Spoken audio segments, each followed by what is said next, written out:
¿Qué hacer cuando falla tu fe?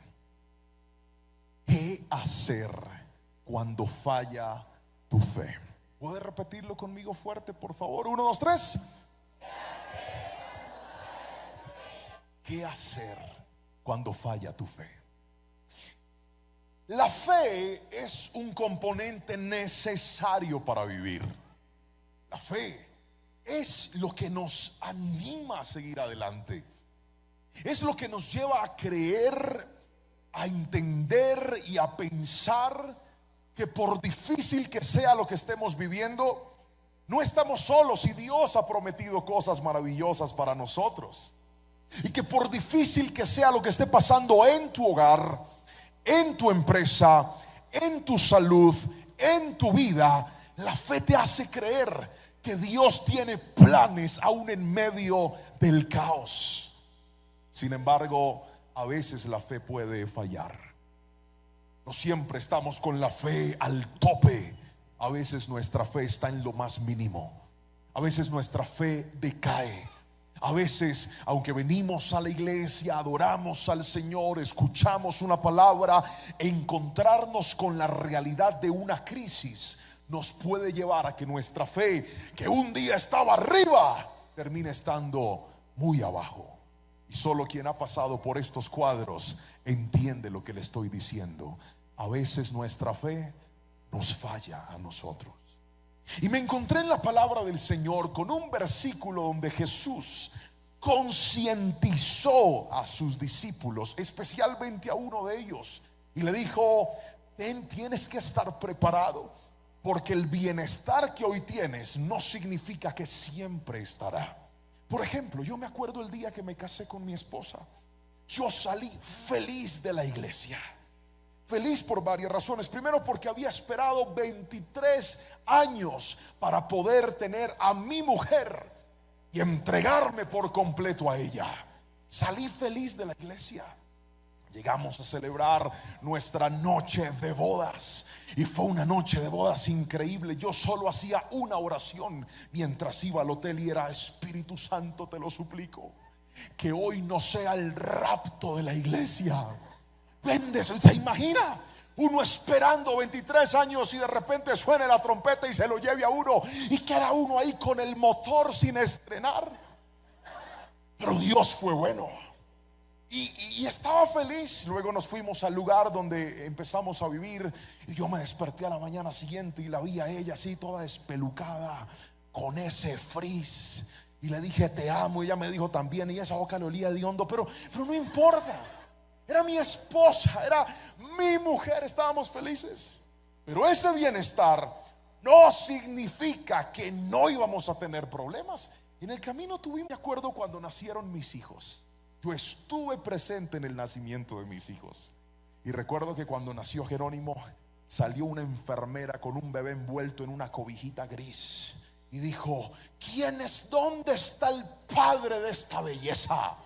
Yo me paré, yo dije: aquí estoy. Ella me miró y me dijo: con razón. Me pasó a mi bebé. Y mire, es el amor de mi vida. Pero ¿sabe qué ha hecho que se me caiga el pelo a mí? Mi esposa, mis hijos y mi suegra.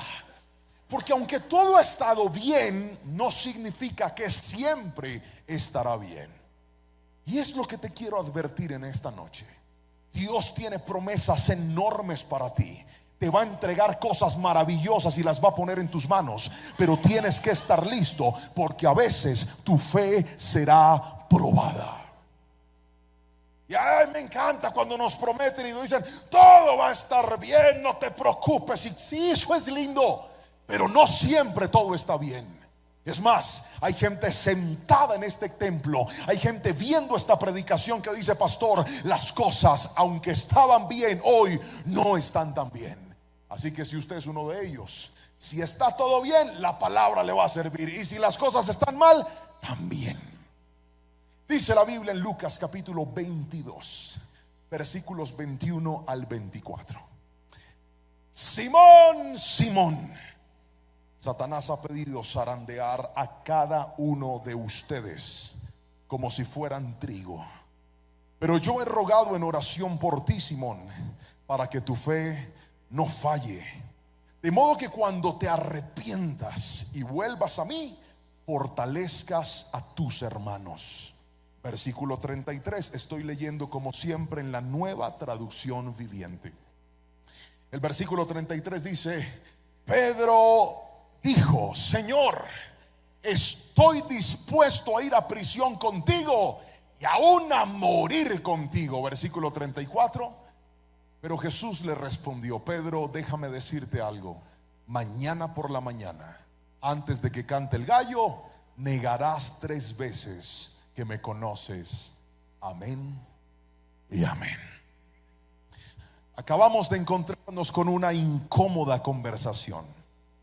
Acabamos de encontrarnos con una incómoda realidad. El ministerio de nuestro Señor Jesús estaba en su mejor momento. El ministerio de nuestro Señor Jesucristo estaba en un momento de plenitud, en un momento de crecimiento. Había llegado a Jerusalén, y dice la palabra del Señor que cuando llega a Jerusalén es recibido entre honores. La gente pone ramos delante de él. Aunque entra montado entre un pollino, un burrito, la gente grita y dice: bendito el que viene en el nombre del Señor, hosana al que viene a nuestro Salvador. Lo reciben en el mejor momento de su ministerio. Pero ahí, cuando todo estaba bien, Jesús tiene una conversación con Pedro y le dice: Pedro, te tengo una advertencia. Satanás te ha pedido para zarandearte. Pero sabes, estoy orando por ti, para que cuando tú te arrepientas y vuelvas a mí, vayas y fortalezcas a tus hermanos. Jesús no le dio una noticia cómoda a Pedro, le dio una noticia incómoda. Porque cuando todo está bien, lo que menos queremos escuchar son las malas noticias. Cuando todo está funcionando, lo que menos queremos recibir es que alguien nos diga: prepárate, porque vendrán momentos de prueba. ¿Qué es la zaranda? Les pedí que me colocaran una imagencita, a ver si la tienen ahí, por favor. Mire la zaranda. La traje chiquitica para que me cupiera en la pantalla. Pero la zaranda puede ser más grande y tiene un propósito. Los que trabajan construcción saben para qué es la zaranda: para tomar la arena o la tierra que se está usando para construir y empezar a sacudirla. ¿Con qué propósito se sacude? Con el propósito de separar lo que sirve de lo que no sirve. Con el propósito de desligar las mezclas que no le hacen bien al proyecto con el cual se va a construir. Un buen constructor sabe que para poder levantar una buena columna necesita zarandear para sacar la basura, para sacar lo que no está bien. Y aquí es donde viene una noticia con la que quiero que te reconcilies. Dios, cuando te ve a ti, no solamente está viendo tu historia, Dios está viendo un proyecto contigo. Dios está viendo un proyecto con tus hijos. Dios está viendo un proyecto con tu ministerio. Y antes de Dios empezar a construir un nuevo nivel contigo, Dios va a permitir que la zaranda venga. Pastor, pero yo siento que hay cosas que voy a perder en la zaranda. Yo siento que hay cosas que se me van a ir en la zaranda.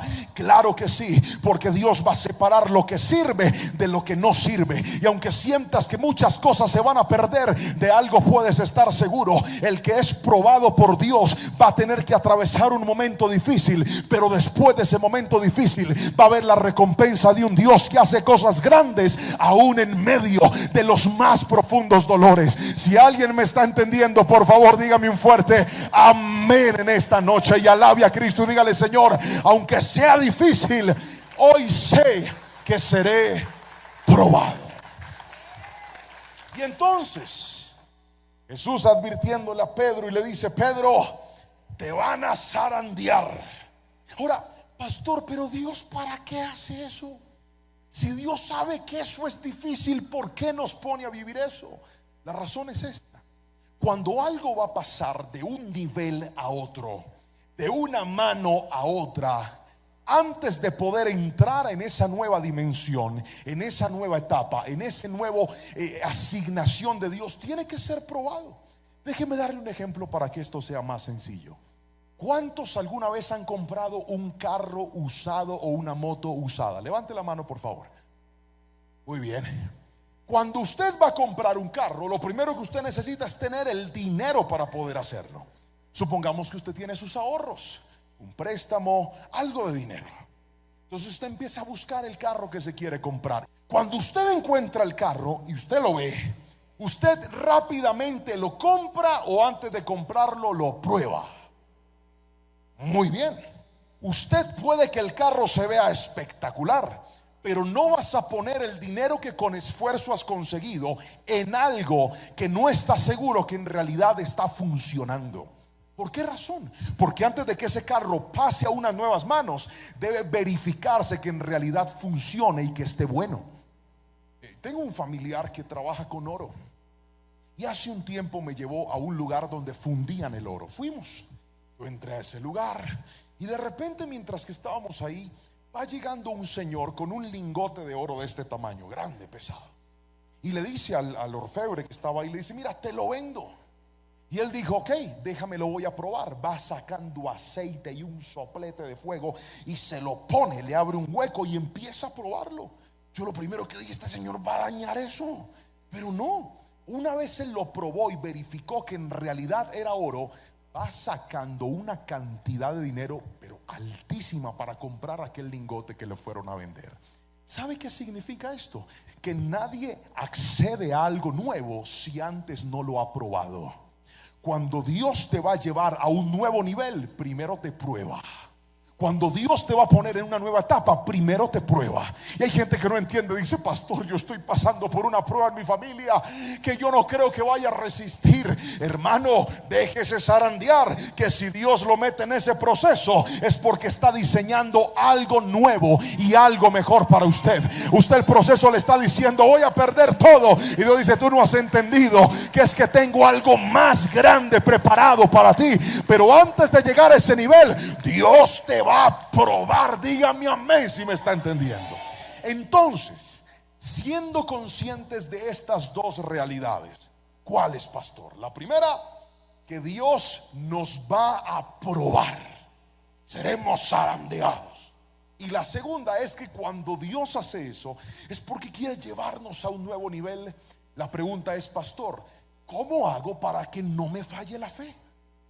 Porque es que se oye muy bonito lo que le estoy diciendo. Sí, Dios nos va a llevar a un nuevo nivel, pero el que está pasando por la prueba no lo siente de esa manera. El que está pasando por la prueba siente dolor, siente incertidumbre, siente que no hay nada que hacer, siente desesperanza, siente frustración, siente despropósito, siente dolor en la vida. Y ahí es donde la fe empieza a flaquear. Pero la Biblia, dueña de toda la verdad, nos dice cómo hacer o qué deberíamos hacer para que no falle la fe, y es lo que le voy a explicar en los próximos minutos. ¿Está listo para aprenderlo? Escriba, por favor. Primero, ¿qué hacer cuando te falle la fe? Primero, no te dejes llevar por la emoción. Es el primer consejo que le quiero dar. No te dejes llevar por la emoción. El versículo 33 dice que una vez Jesús se encuentra con Pedro, le dice: Simón, Simón, Satanás te ha pedido para zarandearte, pero yo he rogado por ti para que cuando falle tu fe y vuelvas a mí, te arrepientas, seas de fortaleza para tus hermanos. ¿Y sabe cuál es la respuesta de Pedro?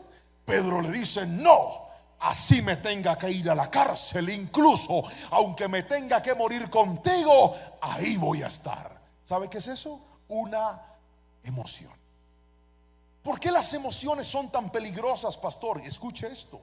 Pedro se apresuró a hablar. Cuando Dios le estaba hablando, la tarea de Pedro no era reaccionar, la tarea de Pedro era pensar. La gente emocional no piensa antes de hablar. La gente emocional no piensa antes de actuar. La gente emocional reacciona y después piensa. Les voy a contar una historia, algo que me pasó con mi esposa cuando éramos novios. Yo debo reconocer que yo era bien inmaduro en ese tiempo, pero bastante inmaduro. La razón es que yo creía que mi novia en ese tiempo tenía que hacer todo lo que yo decía. Obviamente no le estoy hablando de temas exagerados ni desmedidos, pero yo creía que yo siempre tenía la razón. Y un día íbamos en el carro de ella, porque yo no tenía carro, la que tenía carro era ella. Ella iba manejando, no, yo iba manejando. Ella me enseñó a mí a manejar. Iba manejando el carro y de repente empezamos a discutir en el carro. Levante la mano todos los que algún día han peleado en un carro. Cierto que dan ganas de voltearse, a dar una patada y sacarlo. Así va yo. Y esa señora empezó a alegar y alegar y alegar. Y yo le dije, deja de alegar ya o me bajo y aquí me quedo. Y me dice, haga lo que quiera. Entonces cuando tú le das carne a una persona emocional, el emocional no responde con madurez, responde con inmadurez. Y yo dije, pues aquí abajo. Llegué a un semáforo, frené el carro, lo apagué, me bajé y cerré la puerta y me fui. ¿Y sabe qué quería el emocional Juan Pablo? Que ella se bajara y me rogara y me dijera, no, no te bajes, vuelve aquí, arreglemos el asunto. Ya que no sabe qué hizo esa señora, se pasó, prendió el carro y se fue y me dejó tirado. Y el problema no es ese, yo no tenía ni un peso para irme a la casa. Y sabe que me tocó por orgulloso irme caminando hasta la casa en un solazo por la tarde. Yo decía, diablo mentiroso, qué vieja tan soberbia. Era ella. El soberbio era yo, pero el emocional no sabe gestionar sus propias emociones y vive culpando a los demás de sus inmadureces. Aunque no me diga amén, así es. La gente emocional no sabe tramitar lo que siente en los momentos de presión. No sabe gestionarlo. Y quiero que escuches esto. Cuando las crisis vienen, lo que menos debes escuchar son tus emociones. Porque en las crisis, las emociones pueden llevarte a pensar dos cosas: o a pensar que todo va a estar bien, o a pensar que todo va a estar mal. Por ejemplo, el caso de Pedro fue que cuando Jesús le dice, Pedro, Satanás te va a zarandear, Pedro dice, pues no, yo voy a estar aquí. Y terminó fallando, porque él dijo, todo va a estar bien, yo voy a ser capaz. Y la Biblia constantemente insiste en que nosotros no nos debemos jactar del día de mañana, porque no sabemos qué va a deparar. Y el Nuevo Testamento tiene un texto que a mí me encanta. Dice la palabra del Señor, el que crea estar firme, mire que no caiga. ¿Por qué razón? Porque a veces las emociones nos llevan a confiarnos, y por confiados cometemos errores. Pero no solamente lleva a confiarnos, a veces las emociones pueden llevarnos también a desconfiar. Y muchas personas en medio de las crisis, de las zarandas, la emoción le dice, abandona esa familia, abandona tu hogar, vete y no mires hacia atrás, deja tirado a ese esposo, deja tirada a esa esposa, deja abandonados a esos muchachos que ya están bien grandes, a ver si aprenden a valorarte. Ten mucho cuidado, porque las emociones son malas consejeras. Me pasó en estos días. En enero mi carro me pidió cambio de batería, entonces yo le compré una nueva batería. La compré, me costó un poco más de $100. Estoy dando cifras en dólares porque hay gente viendo esto en otros lugares. Así que me costó esa cantidad. Yo la compré, se la puse al carro. Y en estos días estaba en uno de mis viajes cuando mi esposa me dice, mi amor, el carro no prende. Entonces llamo a mi mejor amigo que tiene mucho conocimiento en asuntos de carros y me dice, amigo, eso es la batería. Y yo estaba tan estresado, ¿tan qué? ¿Tan qué? ¿Y dónde vive el estrés? Diga conmigo, es una emoción. Que yo le dije, ¿sabes qué, amigo? Hazme un favor, llévame ese carro a un lugar, y si toca comprar una batería nueva, cómprala ya, pero yo no quiero que mi esposa la siga dejando tirada esa batería. Y él, que es un poco más paciente, me dice, no vas a hacer eso, brother, espérate, guarda el carro, que tu esposa ande en Uber, o si quieres yo la llevo, y cuando tú regreses llevas el carro a que te revisen la batería. Y a que no sabe yo qué estaba pensando, yo, oigan a este, no, yo no quiero eso, yo quiero resolver el problema ya, si me toque pagar no hay problema. Y él me dijo, no, espérate. Mi esposa me llamó y me dijo, mi amor, que Daniel no va a llevar el carro, que él lo va a guardar. Y él me convenció, me llamó y me dijo, amigo, Cálmate y lleva el carro, no te apresures, es más barato pagar Uber estos 2 días y comprar una batería. Y esa frase me calmó. Yo llegué a Cali como el lunes en la noche y el martes me fui a disque a verle la garantía a la batería. Lo metieron en un lugar, lo metieron en una máquina y salió que la batería que yo había comprado en enero se había dañado y que tenía garantía. Entonces ellos me dicen, pero si quiere, usted puede poner un poquitito más y compra una mejor batería.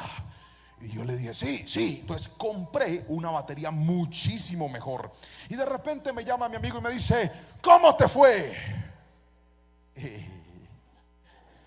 Yo no le quería contar, porque yo sabía que si yo le decía que le había hecho caso, me había ido bien. Y me dijo, ¿cómo te fue? Y le dije, no, me dieron garantía. Y me dijo, ¿no que ibas a comprar otra batería? Y yo le dije, sí, amigo, no me atormente. Me dijo, sea más paciente, que a veces las emociones lo hacen a usted tomar decisiones, gastar cosas, perder cosas que usted no debía perder. Hay gente que por las emociones va soltando el trabajo que Dios le dio. Hay gente que por las emociones va soltando el ministerio que Dios le dio. Hay gente que por las emociones va soltando la asignación que Dios le dio. Se va metiendo en cosas que no se tenía que meter. Querido hermano, cuando le falle la fe, no escuche sus emociones, escuche la palabra del Señor, porque lo que le faltó a Pedro fue entender que Jesús no solamente le dijo, viene un momento difícil. Jesús también le dijo, aunque viene ese momento difícil, estoy orando por ti para que te levantes, y cuando todo pase vas a seguir haciendo lo que yo te mandé a hacer. Yo no sé si alguien me está escuchando en esta preciosa noche, pero quiero que recibas esta palabra. No dejes que las emociones te hagan soltar lo que la crisis está tratando de que sueltes. Los momentos difíciles son eso, momentos que tienen un inicio y tienen un final, pero hay algo que nunca se va a acabar,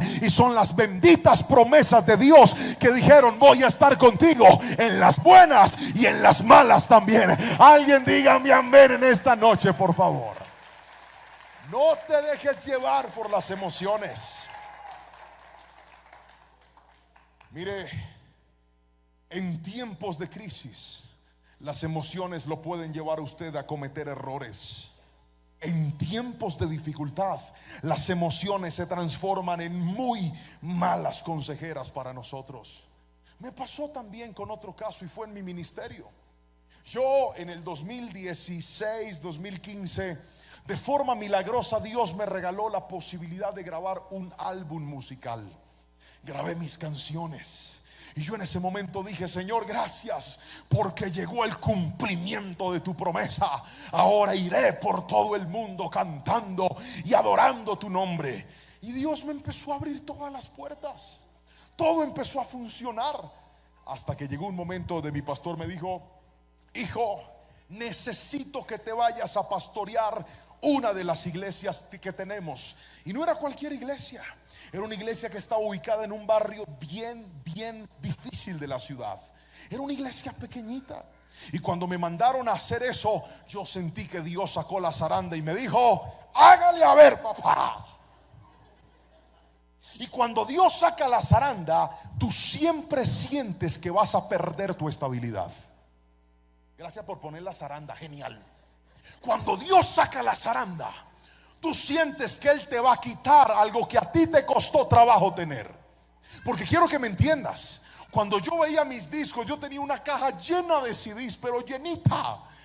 Y con esfuerzo la mandé a sacar. Y yo tenía mi cajita y yo decía, Señor, en algún lugar del mundo van a escuchar mis CDcitos. Y viene el pastor y me dice, hijo, ahora te vas a ir a pastorear la iglesia. Pregúnteme si yo quería.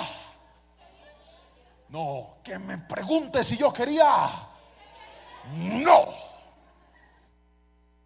Porque yo decía, si me mandan a pastorear a la iglesia pequeñita, pues ya yo no puedo viajar. ¿Cómo lo voy a hacer? En la iglesia central, pues yo era el de la alabanza, yo tenía otros músicos. Si yo me iba, ellos me cubrían. Yo no tenía que predicar, el que predicaba era mi pastor. Pero en una iglesia pequeñita, el que tenía que abrir la puerta era yo. El que tenía que dirigir la alabanza era yo. El que tenía que arreglar los cables del sonido era yo. El que tenía que predicar era yo. El que tenía que atender a la gente era yo. Entonces si yo no iba, no había culto. Y yo dije, ¿cómo lo voy a hacer, Señor? Y yo no había entendido que en ese momento Dios estaba colocándola. Y en ese momento La emoción me empezó a hablar. ¿Y sabe qué me dijo la emoción? Muere a tu sueño de ser cantante. Dios te engañó. Dios no te va a llevar a las naciones. ¿Cómo te vas a ir si tienes que estar en la iglesia pequeñita? Despídete de las naciones. Yo había sacado el pasaporte y con esfuerzo tenía 3 benditos sellos. Yo dije, Padre, esto se va a llenar. Y la iglesia, las emociones me dijeron, olvídate de eso. Ahora tienes que ser el pastor de una iglesia pequeñita. Pero ¿sabe qué pasó en ese momento? Yo entendí que esa zaranda de Dios iba a hacer lo que hace la zaranda, que es quitarte lo malo y dejar lo que te funciona. Y hoy le debo confesar, querido hermano, que yo me había descuidado, que yo me había desordenado. Yo había creído que ahora yo valía por el talento que tenía, que ahora yo valía por el CD que había grabado, que ahora yo valía por los viajes que tenía. Y Dios dijo, así no me sirve tu ministerio. Te voy a zarandear, porque yo no coloco en posiciones altas a gente soberbia y a gente orgullosa. Y te voy a quitar ese orgullo y te voy a quitar la soberbia. Y me dolió, mi hermano, pero hoy, para gloria y honra del Señor, le puedo decir, Dios sí cumplió su promesa, pero antes zarandeó. Porque a veces nosotros decimos, yo creo que Dios no me va a cumplir, pero hoy vengo a decirte, no le creas a esas emociones. El Dios que te prometió, el Dios que te llamó, Él te va a respaldar. Pero deja que te quite lo que no te sirve y que tengas lo que en realidad le va a aportar a tu vida. Dígame amén, por favor. Ahora, déjeme mostrarle entonces lo segundo que hay que hacer cuando nos falla la fe, y es esto. Escríbalo, por favor. Vuelva a la oración. Otra vez, vuelva a la oración. El versículo 32 dice lo siguiente: pero yo, hablando Jesús, he rogado en oración por ti, Simón, para que tu fe no falle. Querido hermano, Jesús le advirtió a Pedro la solución en medio de la crisis. Y le dijo, Pedro, viene un momento difícil, pero estoy orando por ti. Viene un momento difícil, pero es la oración la que te va a levantar. Jesús tuvo que enfrentarse a un momento muy difícil en su ministerio, y fueron las horas previas, cuando iba a ser crucificado, cuando iba a ser azotado, cuando iba a ser golpeado. ¿Y sabe qué estaba haciendo Jesús? Jesús estaba orando. Muchos de nosotros, cuando vienen los momentos difíciles, lo que menos hacemos es orar. A usted le dan una mala noticia y sale corriendo a ver a quién llama, a quién le pide el favor, a quién le pide prestado, dónde se desahoga, dónde se pierde. Y lo que menos hacemos es orar. Querido hermano, en las crisis de la vida, la solución más poderosa es la oración. En la oración hay poder, en la oración hay respuesta. Nunca tomen poco el poder de la oración. Pedro no había entendido el poder de la oración. Dios no solamente le advierte esto, sino que Jesús, unas horas después, le dice, muchachos, acompáñenme a orar. Era de noche, pero es que el Señor siempre oraba. Si usted quiere ver la bendición de Dios, usted no tiene que orar a veces, usted tiene que orar siempre. Usted no se imagina la alegría que siento yo en mi corazón cuando llegan a mi canal de YouTube, a mis redes sociales, mensajes de gente que me dice, pastor, desde que he visto las prédicas empecé a orar, empecé a buscar de Dios, y hoy le puedo dar testimonio de que mi vida ha cambiado, de que he visto la respuesta en la oración. Deje de andar pidiéndole oración a todo el mundo y usted empiece a orar. Hay gente que dice, ¿podría apoyarme en oración por esto? Sí, claro que lo puedo apoyar, pero entienda, las oraciones más poderosas no son las que otros hacen por ti, son las que tú mismo haces en medio de tu crisis o en medio de tus victorias. Y le dice, Señor, cuando tú oras, le estás diciendo, Dios, yo no puedo solo, pero te tengo a ti, y si te tengo a ti, lo tengo todo. Alguien dígame amén. Ama la oración. Dale lugar a la oración en tu vida. Tú no puedes ser una persona que cree que la oración pasó de moda. La oración es necesaria en medio de las crisis. Si algo te va a ayudar a salir de esa zaranda en victoria, es la oración. No la tomen poco. Cuando la fe es probada, lo que más tenemos que ejercitar es la oración. Cuando pasamos por momentos difíciles, lo que más tenemos que hacer es orar, querido hermano. Yo les contaba en el mensaje de ayer que nosotros pasamos por una prueba bien compleja en el proceso de mi esposa. Pero el proceso de mi esposa no fue el único proceso que vivimos. También vivimos un proceso conmigo y fue directo. Le voy a explicar por qué. Cuando mi esposa iba a renunciar, yo tenía un plan, porque yo soy una persona muy organizada. A mí no me gusta lanzarme en cosas que no sé cómo van a salir. Es más, escribí hace poco una prédica que se llama Los planes bien pensados. No sé cuándo la voy a predicar, pero algún día tal vez la van a ver. Y en ese mensaje enseño que Dios bendice a la gente organizada. Dios bendice a la gente que planifica, que Dios bendice a la gente que se estructura. Y yo soy así. Es más, yo soy de esa línea de las personas que son perfeccionistas en lo que hacen. ¿Alguien me entiende aquí? Voy a darle una frase del perfeccionista, y si usted piensa igual, es probable que usted sea como yo. Es que si no lo hago yo, no queda bien hecho. Levante la mano, yo lo veo. Pero bien arriba, levanten las dos que se vean más. Bueno, si no se echó desodorante, me la levanta hasta aquí, por favor. Todo el que dice, pastor, si no lo hago yo, eso no queda bien hecho. Ahora yo los veo, levante la mano. Ustedes me entienden, entonces pueden bajarla. Entonces, en ese cálculo y en esa programación de vida, yo dije, ya sé, para que mi esposa deje de trabajar, necesitamos seguir contando con la bendición que Jehová de los ejércitos por su misericordia nos dio a través del ingreso de las redes sociales. ¿Cómo funcionaba eso, pastor? Explíqueme. Pues yo era el pastor de jóvenes de la central. Todas las semanas predicaba en el culto de jóvenes. Y a veces mi pastor me permitía predicar en la iglesia en los cultos principales, un miércoles o un domingo. Cuando yo terminaba de predicar, los muchachos de audiovisuales me decían, pastor Juanpa, aquí está la predicación. Yo tomaba la predicación que había nacido en la presencia del Señor, la editábamos, la subíamos y estaba hecho. Todo estaba resuelto. Las cámaras de nuestra iglesia son cámaras súper costosas. La calidad de la imagen era espectacular. Yo estaba cómodo. Diga conmigo, cómodo. Otra vez, diga comodidad. No, pero repítalo fuerte. Yo sé que hay gente que no se alcanzó a cepillar, pero tápese la boca y diga comodidad. Otra vez, 1, 2, 3. Comodidad. Entonces yo me planifiqué. Yo dije, ya sé, mi esposa deja de trabajar, bendito sea el Señor, ya no voy a tener a la empresa de mi esposa, pero Dios me dio a YouTube. Aleluya. Y en ese momento viene mi pastor. Ya mi esposa había renunciado al trabajo, la primera zaranda. Y yo dije, bueno, Señor, ya no tengo la empresa, pero ahora tengo a YouTube y tengo la iglesia. Y mi pastor me dice, hijo, estuve orándole al Señor. Y yo, ¿qué le dijo, pastor? Que tú eres evangelista. Yo dije, amén. Hasta ahí todo iba bien. Y me dice, y mira la cantidad de invitaciones que te están llegando, hijo, a diferentes partes del mundo, a diferentes ciudades. Yo podría decirle a esto no, pero siento que ofendería a Dios si detengo lo que el Señor quiere hacer contigo. Así que a partir de hoy ya no vas a ser más el pastor de jóvenes de la iglesia.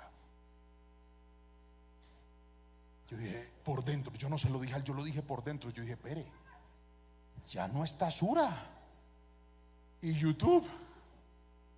Le voy a explicar por qué. Porque si yo no estaba en la iglesia, ¿cómo grababa las prédicas? ¿Alguien me entiende? ¿Alguien me está entendiendo o no? Mueva la cabeza, diga sí, hombre, que acá mirándome así, yo no entiendo. Yo dije, Señor, ¿y ahora qué? Si en todas las iglesias no se transmite y no tienen las mismas cámaras que tengo yo, pues aquí en la iglesia. Y entré en una crisis. Pero ¿sabe qué hice en ese momento? Me fui a orar y de rodillas le dije, Señor, tú me dijiste que mi esposa podía renunciar y ahora prácticamente me quitaron poder predicar en la central. Yo no sé a dónde voy a ir, Padre. ¿Qué tal que yo no pueda grabar las predicaciones? ¿De dónde va a salir la otra provisión? Y mi primer viaje, recuerdo, fue a Ecuador. Llegué a ministrar una iglesia y los hermanos muy amablemente me dijeron, pastor, si quiere le pasamos la grabación de la prédica. Y recuerdo que la grabación no se veía tan nítida como se veía en la iglesia. En el video de la iglesia yo me veía sexy. En el de Ecuador me veía raro, como pixelado. Y cuando yo vi la predicación, yo le dije: Señor, yo prediqué con toda el alma, Padre, pero mira lo que tengo. ¿Sabe qué hice? Dije: Señor, en tu nombre la voy a subir. Y la subí y cerré y me olvidé de YouTube. Y yo dije: Padre, ¿y ahora qué, Señor? Y me arrodillé a orar y le dije: Señor, yo estoy confiando en tu bendición, pero quiero decirle algo. En medio de la crisis, a veces tú sientes que tu respuesta viene de tus armas naturales. Por eso necesitas la oración, porque en medio de los desiertos tú sientes que las cosas funcionan por lo que tú haces. Tú sientes que las cosas funcionan por lo que tú tienes. Tú sientes que las cosas funcionan por tus habilidades. Pero ¿sabe qué me enseñó el Señor? Esa prédica que no se veía tan nítida empezó a tener un crecimiento impresionante. Después yo dije: ay, Señor, la gente está viendo esto aunque casi ni me veo. Después subí otra y empezó a funcionar, y empezó a funcionar. Y ¿sabe qué le quiero contar, mi hermano? Son muy pocos los mensajes que ahora tengo que puedo predicar en mi iglesia. No porque la iglesia no me deje, sino porque ahora Dios me permite ir por muchos lugares. Pero ¿sabe qué me enseñó Dios? A mí Dios me dijo: es que la calidad no depende de una cámara, la calidad no depende de una consola, la calidad no depende de un sonido, la calidad depende de que mi presencia esté contigo. Y así te vean borroso, no se trata de cómo te vean, se trata de que mi presencia esté contigo. ¿Y sabes cómo tiene la presencia de Dios? Cuando aprendes a buscarlo en la oración. La oración te recuerda que puedes perder recursos, que puedes perder contactos, que puedes perder palancas, que puedes perder cosas que con esfuerzo tuviste. Pero si tienes a Dios, Dios te va a demostrar que lo único que necesitas para ver la victoria de Él es que su presencia siempre esté contigo. ¿Lo quieres hacer? Vuélvete una persona de oración. Alguien tiene que gritarme amén si me está entendiendo. Hay batallas que solo ganarás con oración. Hay problemas que estás viviendo hoy que solo saldrás de ellos cuando vuelvas a orar. Ahí vas a ver la victoria. Pastor, ¿y eso cómo funciona? Arrodíllese, enciérrese en su cuarto, ponga algo de música, pero no música fea, música que honre al Señor. Póstrese y dígale: Señor, yo tal vez no soy el que más sabe orar, tal vez no soy el más cristiano de la iglesia, tal vez no soy el mejor, no tengo el gran conocimiento, pero yo aprendí en un culto allá en la iglesia que tú respondes al que ora y al que clama. Y vengo hoy a pedirte: Señor, dame la mano, ayúdame, Espíritu Santo, porque yo solo no puedo, porque en mis fuerzas no soy capaz, porque a veces he querido salir corriendo, porque a veces he querido huir, porque mis fuerzas se están desgastando, porque lo que tenía se me está perdiendo. Pero yo creo tu palabra, y tu palabra me enseñó que si tú estás conmigo en medio de la aflicción, tú eres todo lo que yo necesito. Y cuando empieces a hacer eso, vas a ver la mano poderosa de Dios. Ese día que yo oré y me paré de orar, ¿sabe qué pasó? ¿Sabe qué pasó? Nada. Cuando yo me paré de orar, todo seguía igual. Por eso cuando tú oras, tú involucras a Dios en tu desierto. Cuando tú oras, tú involucras a Dios en tu vida. Y era decirle: Señor, ya yo no voy a pelear solo, ahora tú vas a estar conmigo, ahora tu presencia va a estar conmigo. Y hay gente que toma en poco el poder de la oración, pero cuanto más ores, más vas a agudizar tus oídos y vas a escuchar tarde o temprano la voz de Dios diciéndote: no temas, yo te ayudo, no temas, yo estaré contigo. Y empecé a ver la mano de Dios de una forma sobrenatural cuando entendí que por estar afanado en mis éxitos, que por estar afanado en mi trabajo, que por estar afanado en lo que Dios me había asignado, estaba haciendo mucho pero orando poco. Y así no diga amén. Hay gente aquí que tiene tiempo para todo pero no para orar. Y por eso la zaranda te dobla hasta el suelo y te dice: ¿oras? ¿Oras? ¿Me buscas o me buscas? Es más, hay gente viendo predicaciones porque la vida se le desbarató. Hay gente congregándose porque Dios lo metió en la zaranda y siente que está perdiendo todo. Pero ¿sabe cuál es la buena noticia? Que Dios no permitió eso para tu destrucción. Dios permitió eso para tu bendición.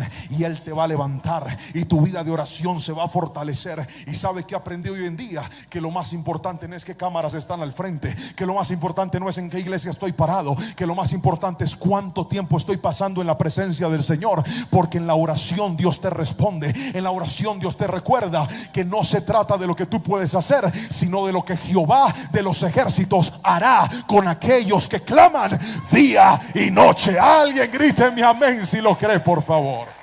Vuelva a la oración. Vuelva a la oración. Dele lugar al Señor. Levántese temprano y ore. Cuando vaya en su carro, ore, pero con los ojos abiertos. Padre, en el nombre, de pronto cuando los abra está en el cielo. Ore con los ojos abiertos. Cuando vaya manejando, dígale: Señor, pongo este día en tus manos. Bendíceme ahora en el trabajo. Que tu gracia esté conmigo. Hay gente que va a pensar que estás loco, que piensen lo que se les dé la gana. Pero dale lugar a Dios en tu vida. Cuando estés desayunando, estés preparando la comida, ora. Y mientras haces ese sancocho, dile: Padre, que tu presencia esté conmigo. Mientras asas la carne, dile: así como se hace esta carne, asa mi naturaleza, Espíritu Santo. Ore y va a ver la respuesta del Señor. Si usted es un ministro de Jehová de los ejércitos, no pise el altar si antes no ha orado. Antes de subirse, dígale: Señor, es que no se va a subir mi talento, no se va a subir mi capacidad, se va a subir mi adoración. Y por eso me rindo y te digo: Padre celestial, si en algo te sirvo, usa mi vida para tu gloria y para tu honra. Si eres un predicador, antes de predicar, en lugar de estar pasando tiempo pegado de un texto, pegado de algo, dobla tus rodillas, porque la clave no está en lo que dices o en lo que sabes. La clave está en cuántas rodillas le estás metiendo al Señor. Dios respalda a la gente de oración. Dígame amén, por favor. Ore. Pedro no oró. Jesús le dice unas horas después: velen y oren conmigo para que no caigan en tentación. Se los llevó al monte a orar, al huerto de Getsemaní. ¿Y sabe qué hizo Pedro? Se acostó a dormir. Mucha gente sabe por qué no ora, porque tienen tiempo para dormir, para TikTok, para sus redes, para Netflix, para Instagram, para hacer cualquier otra cosa menos para orar. Y por eso a veces Dios va a permitir que entres en ciertos desiertos, para que te des cuenta de que nada de lo que haces te logra llenar la vida, excepto tocar el trono del Señor con la oración. Aprende a orar. Enséñale a tus hijos a orar. Mi esposa es una mujer de oración. Ora tanto que cuando la ponemos a orar por los alimentos se nos enfrían. Mi esposa le encanta orar. ¿Y sabe? Ella decidió hacer su devocional todas las noches en el cuarto con mis hijos. Ella entra y se encierra. Y este es mi cuarto de guerra. Y empieza a orar. Y yo la escucho y ora, y ora, y ora, y ora. Y esos niños empiezan a orar con ella y se quedan dormidos. Cuando vamos en la mañana al colegio, lo primero que ella dice es: vamos a orar. Y esos niños van ahí: ¿qué hubo? ¿Qué vamos a orar? Y ponen las manitos así y empiezan a orar. ¿Sabe qué es eso? Enseñarle a nuestros hijos que la vida no se trata de lo que nosotros podemos hacer, se trata de lo que Dios va a hacer también. Y si quieres ver la mano de Dios, tienes que volver a la oración. Tienes que recuperar esa vida de oración. Hay desiertos que te están mostrando que estabas tan ocupado en todo que se te olvidó orar. Pero si quieres que tu fe se fortalezca, tendrás que volver a la oración. Pero ahora déjeme mostrarle lo tercero y último, porque con esto voy a orar por aquellos que dicen: pastor, mi fe ha fallado.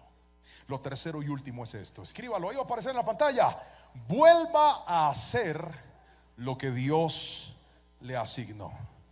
Vuelve a hacer lo que Dios te asignó. El versículo 12 dice lo siguiente, escúchelo. Versículo 32, perdón. Pero yo he rogado en oración por ti, Simón, para que tu fe no falle. De modo que cuando te arrepientas y vuelvas a mí, fortalezcas a tus hermanos. Le voy a contar cuál fue el plan original de Dios. El plan original de Dios fue este. Le dijo Pedro, ni siquiera le dijo Pedro, le dijo Simón, y ahora le voy a explicar por qué lo llamó Simón. Simón, Satanás te ha pedido para zarandearte, pero estoy orando por ti, para que cuando te falle la fe, en otras palabras, cuando te caigas, porque te vas a caer, y te arrepientas y vuelvas a mí, vayas y fortalezcas a tus hermanos. ¿Sabe cuál era el plan original de Dios? Advertirle a Pedro que él iba a pasar por un momento bien difícil, que iba a pasar por un momento bien duro. Y los momentos duros, ¿sabes qué producen en nosotros? Producen frustración. ¿Saben qué más hacen los momentos duros en nosotros? Nos llevan a creer que la solución es soltar lo que Dios nos entregó. ¿Sabes qué más hacen los momentos duros en nuestra vida? Nos hacen pensar que todo se va a resolver cuando abandones lo que Dios te entregó, porque simplemente no está funcionando. Y eso fue lo que le pasó a Pedro. Cuando Pedro le falla al Señor, dice la palabra que Jesús lo voltea a mirar luego de que el gallo canta. Mi Jesús estaba golpeado, estaba completamente maltratado. Él lo mira, y cuando Pedro ve los ojos del Señor, dice la palabra que empieza a llorar amargamente. Pero no solamente pasó eso. ¿Sabe qué más sucedió con Pedro? La Biblia dice que Pedro regresó a las redes a pescar. Ya Dios lo había sacado de ahí. Él ya no era un pescador, aunque toda su vida se había dedicado a ese oficio. Jesús le dijo: sígueme y te haré pescador de hombres. Y no solamente le dijo eso, un día le dijo: Simón, tu nombre no será más Simón, ahora serás Pedro. Diga conmigo: Dios, fuerte, diga: Dios le había cambiado la vida. Ya estaba en otro nivel. Pedro no era el mismo pescador de antes. Pero las crisis te hacen pensar que tu solución es volver a ser quien antes eras. Las crisis te hacen pensar que tu solución es dar media vuelta y volver al pecado que un día te dominó. Las crisis te pueden hacer pensar que la solución es: ve de qué te ha servido guardarte para Dios, de qué te ha servido en una iglesia, mejor vete a esa cantina con tus amigos y emborráchate otra vez. Las crisis te hacen pensar que vas a solucionar todo volviéndote a meter a lugares donde Dios te sacó. La crisis te hace pensar que tienes que regresar con ese exnovio o con esa exnovia que lo único que hacías era pecar y fornicar. Pastor, es que, y yo no estoy bravo, sino que yo predico así. ¿Sabes qué necesitas hacer cuando tu fe sea aprobada? Agarrarte de lo que Dios te entregó, aferrarte de lo que Dios te puso en las manos y decir: pastor, aunque yo siento que la solución es soltar, aunque yo he pensado que la solución es no seguir más adelante, Jesús le advirtió a Pedro: vendrán momentos difíciles, amigo, pero cuando tú te restaures, cuando tú te levantes, cuando vuelvas a mí, tú vas a ir a fortalecer a los demás, tú vas a ir a ayudar a los demás. ¿Sabe por qué? Porque cuando Dios escogió a Pedro, Él sabía que ese muchacho no solamente era alguien inestable, no solamente era alguien emocional. Jesús dijo: tú eres Pedro, y sobre ti voy a edificar la iglesia. ¿Sabe quién era Pedro? Pedro era un discípulo más, pero aunque falló, Dios lo había visionado como el líder de los apóstoles que más adelante iba a estar. Pero es que cuando tú estás en medio de una crisis, te borras de la mente lo que Dios puede hacer contigo, y por eso crees que la solución es abandonar todo. Yo he pasado por muchos desiertos. He dicho: ¿y si ya no soy pastor? ¿Y si ya no soy predicador? Un día en medio de una crisis dije: ya sé, me voy a ir a Estados Unidos a lavar platos, a trabajar en algún car wash para ganarme la vida. Las crisis son terribles.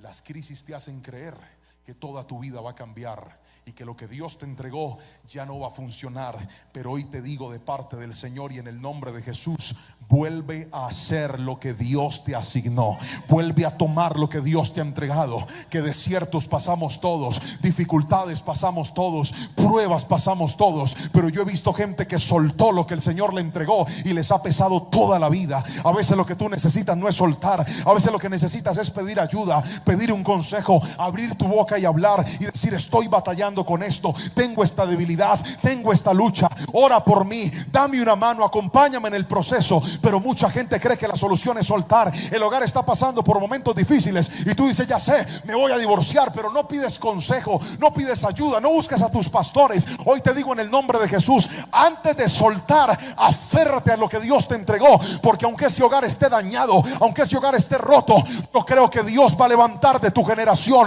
una generación victoriosa, una generación temerosa, una generación que ame al Señor. Dígame amén si me está entendiendo, por favor. No cometa el error de soltar lo que Dios un día le asignó y le entregó. La zaranda nos lleva a eso, pero tenemos que entender que la estabilidad es algo que solamente tendremos cuando lleguemos a la patria celestial.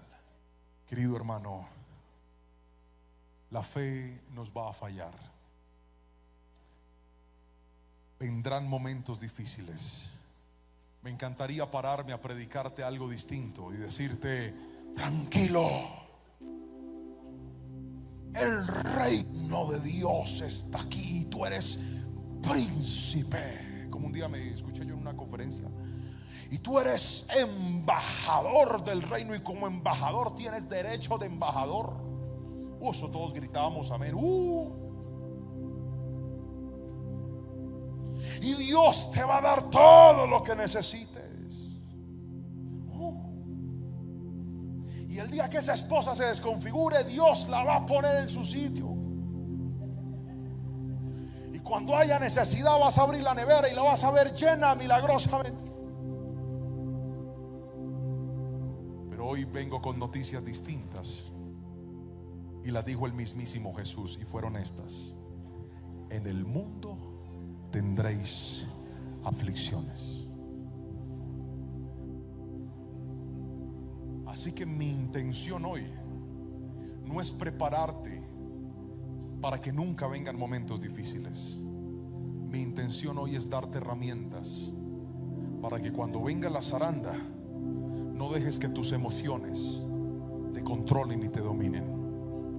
No dejes que la prueba te apague la oración, y no permitas que esa zaranda te suelte de lo que Dios un día te entregó.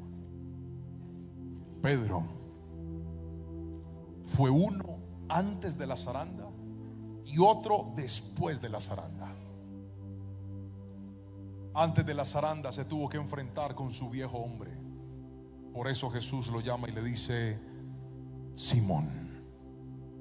El mismo Jesús le había puesto Pedro, y ahora, al enfrentarlo con esta advertencia, le dice 2 veces: Simón, Simón. ¿Sabe por qué? Tenemos que entender que nuestra principal batalla es contra nuestro viejo hombre. Porque la Biblia dice que el viejo hombre está viciado, tiene costumbres. Y me encanta una frase que dijo el reformador Martín Lutero, se la voy a leer textual. Dijo: pensé que el viejo hombre había muerto en las aguas del bautismo, pero descubrí que el infeliz sabía nadar. Ahora tendré que matarlo diariamente. Cuando vienen las pruebas, ¿sabe cuál es su peor enemigo? No es el diablo, es su viejo hombre. El que le dice: abandona lo que tienes. Dios te abandonó. Dios no va a estar contigo. Mira, todo está mal. Pero me encanta cuando Jesús le dice a Pedro: aunque vengan momentos difíciles, mijo, ora y vuelve a hacer lo que yo te mandé a hacer. Porque ese momento no es más que eso, un momento. Cuando te falle la fe, querido hermano, recuerda que todos pasamos por esos desiertos, pero que fiel es Dios, que prometió estar con nosotros en las buenas y también en las malas. Alguien da gracias al Señor en esta preciosa noche y dice conmigo: Dios, yo te necesito hoy más que nunca. Mi oración en esta noche va a ser por aquellas personas que dicen: Pastor Juan, mi fe está siendo probada. el que dice: pastor, quiero estar listo cuando mi fe sea aprobada. ¿Y sabes qué le voy a pedir a Dios en esta noche? Le voy a pedir al Espíritu Santo que nos ayude a controlar estas tres cosas. La primera, que las emociones no nos gobiernen a nosotros. La segunda, que la oración sea un estilo permanente en nuestra vida. Y la tercera, que cuando nos den ganas de soltar todo, recordemos que el Señor no nos mandó a soltar lo que Él nos asignó. Él nos mandó a terminar la buena obra que un día nos confió en las manos. ¿Alguien aquí necesita esa oración? Si usted es uno de ellos, venga aquí al altar, porque voy a orar por usted en esta noche, por favor. Y vamos a pedirle al Señor con toda nuestra fe, con toda nuestra fuerza, hoy en este altar, que nos ayude, porque aprendimos que la fe también nos puede fallar, que la fe pasará por momentos difíciles, que la zaranda va a atravesarse en medio del camino, y a veces vamos a sentir que no la necesitamos, y a veces vamos a sentir que está siendo difícil, y a veces vamos a sentir que nos cuesta trabajo. Pero en este altar yo le voy a pedir al Espíritu Santo que sea Él fortaleza para tu vida en esta preciosa noche. Míreme aquí un momentito, todo el que vino aquí adelante, míreme aquí un instante.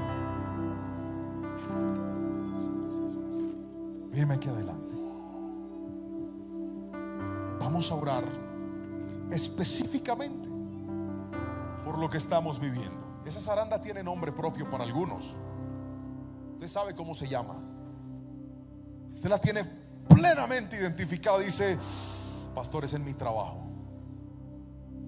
Pastor, es en mi salud. Pastor, es en mi hogar. Pastor, es en un proyecto y en un sueño. Pastor, es en mis hijos. Pastor, es mi ministerio. Yo no sé cómo se llama, pero ¿sabes qué quiero que hagas en este instante? Que le digas: Señor, aunque a veces siento que esto me va a desbaratar, algo te pido en este altar, y es: quítame lo malo y déjalo que sirva. Cámbiame si me tienes que cambiar. Fórmame si me tienes que formar. ¿Sabe qué aprendí yo en esa pequeña iglesia donde me mandaron a pastorear? Que cuando mi sueño pensé que iba a ser un cantante, en esa pequeña iglesia Dios me zarandeó y me dijo: no vas a ser un gran cantante, vas a ser un predicador de mi palabra. Y gracias a esa zaranda, hoy estoy parado frente a usted, no cantándole, predicándole. Y hoy le digo en el nombre de Jesús: gracias a esa zaranda, un día vas a estar bendiciendo a otras personas, vas a estar cumpliendo el propósito de Dios. Así que esa zaranda que te tenía amedrantado, triste y desanimado, con toda seguridad va a ser lo que Dios va a usar para bendecirte a ti y a tus generaciones. Levanta tus manos y dile: Señor, yo hoy en este altar levanto mis manos y te digo: obra en mi vida. Abre tu boca y dile: Señor, aunque a veces me cueste, aunque siento que me duele, aunque siento que no lo entiendo, te pido perdón porque a veces me he dejado llevar por mis emociones. Abre tu boca y dile: Señor, perdóname porque a veces he desconfiado, a veces me he angustiado, a veces, Señor, he querido soltar todo. Mi oración ha menguado, mi vida de búsqueda se ha apagado, pero en este altar vengo hoy a decirte: volveré a la oración. Levanta tus manos y haz un compromiso con el Espíritu Santo. Ahí donde estás, dile: Señor, volveré a buscarte, porque la palabra del Señor dice que Dios no tarda en responder a que clama de día y de noche. Esta prueba no vino para destrozarte, vino para levantar tu fe, vino para fortalecer tu fe. Pedro fue probado, pero cuando salió de la prueba se transformó en el líder de los apóstoles. Hoy yo creo que Dios te va a llevar a un nuevo nivel. Levanta tus manos y dile: Señor, yo lo creo, yo lo recibo. Abre tu boca y dile: viene un nuevo nivel para mi vida, viene un nuevo nivel para mi familia, viene un nuevo nivel para mi casa. Y hoy en este altar lo creo, hoy en este altar lo declaro, hoy en este altar lo recibo. Y te doy las gracias, y te doy la gloria, y te doy la honra, en el poderoso nombre de Cristo Jesús. Que la iglesia levante sus manos y le diga: Señor, me aferro a lo que me entregaste, me aferro a lo que me diste, Señor. No lo voy a soltar, No voy a soltar ese matrimonio, no voy a soltar a mis hijos, no voy a soltar ese ministerio, aunque esté la zaranda. Hoy declaro, Señor, que tú me darás la fuerza para mantenerme obedeciéndote y siguiendo tus pasos, en el nombre poderoso de Jesús. Levanta tus manitos y recibe esta oración. Padre, escucha esta oración. Padre, declaro que a partir de esta noche, aquellos que estaban ansiosos, aquellos que estaban deprimidos, aquellos que estaban desesperados, aquellos que llegaron al culto diciendo: voy por una palabra, pero sabe Dios que lo que quiero hacer es huir. Pero hoy han escuchado tu voz, Señor, y tú le dijiste: no quiero que sueltes, no quiero que huyas, quiero que vuelvas a mi presencia y ores, porque mi presencia irá contigo y te daré descanso. Señor, yo bendigo cada persona que está recibiendo esta palabra y declaro en el nombre de Jesús que cuando pase la prueba levantaremos manos victoriosas, diciendo: aunque fue difícil, aunque parecía imposible, el Dios que estuvo conmigo en los buenos momentos también estuvo en los malos momentos. El Dios que entró conmigo al horno de fuego, aunque las llamas se encendieron, me sacó en victoria de esa prueba y de ese desierto. Yo bendigo a tu iglesia en el nombre poderoso de Jesús y te damos gracias y creemos tu palabra y la recibimos. Amén, amén y amén. Alabe fuerte al Señor.